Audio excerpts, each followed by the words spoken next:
సోడిపిండికి ఇవి సోడిపిండి బెల్లము అన్ని కలిపేసి ఒక గంట అలా నీడేస్తాము. అవి జిబి సొక్కులని.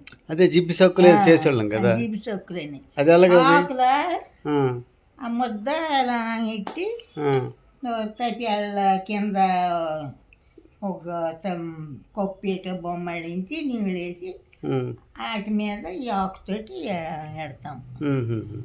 అవి చక్కన ఉడికితే చూస్తాము, ఉడికినాయా లేదని తెచ్చితే చూస్తాము. ఉడకపోయిన దగ్గర తెల్లగా ఉంటుంది, ఉడికిన దగ్గర చక్కన ఉంటుంది. అవి జిబి సొక్కులు. జిబ్బి సొక్కులు అంటే ఆవిరి కుడుములాగా కుడుములాగే అత్తకి అది ఎట్టేసి మూత ఎత్తాము. కుడుము అంటే మీద వేస్తాము ఉడకట్టి. ఇది లోపు ఉడుకుతుంది, నీటిలోనే ఉడుకుతుంది. నీటిలోనే. అదే మరి కరిగిపోదా? నీటిలో తప్పి అది నీళ్ళు వేస్తాం కదా, అది మీద ఎత్తుగా కప్పు పెట్టేస్తాం మీదకి నీళ్ళు రాకుండా. ఆయన మీద ఈ ఆకుతోటి పెడతాం. మళ్ళీ ఒకసారి అర్థం కలిసి చెప్పి నీటిలోనే అన్నావు.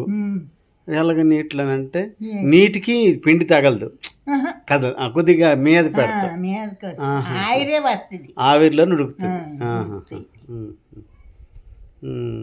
ఇది దీనికి ఏంటంటారు? జిబ్బి సొక్కులు. మన శ్రీకాకుళం వైపు జిబ్బి సొక్కులు అంటారు. ఏది మనకు కావాలంటే చేసుకోవడం. అవునవును. ఈ సోడి పిండితో ఎన్నో రకాలు అయ్యేవి. అవును. ఆ సోళ్ళు అలాగే పండించోడు అలాగే ధర, వాటికి కష్టం మరి. కానీ ఇప్పుడు సోళ్ళతోనే ఇప్పుడు ఇడ్లీ చేస్తున్నారమ్మా.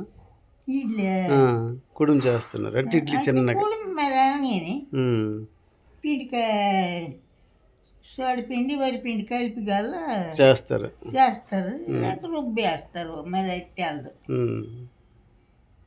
మీదే మా గొడ కట్టేసి మీదే వేస్తారు. అంటే మన ఇడ్లీ ప్లేట్ ఉంది కదా, ఇప్పుడు ఇడ్లీ చేసిన గిన్నెలు దాంట్లో చేస్తాను అంట.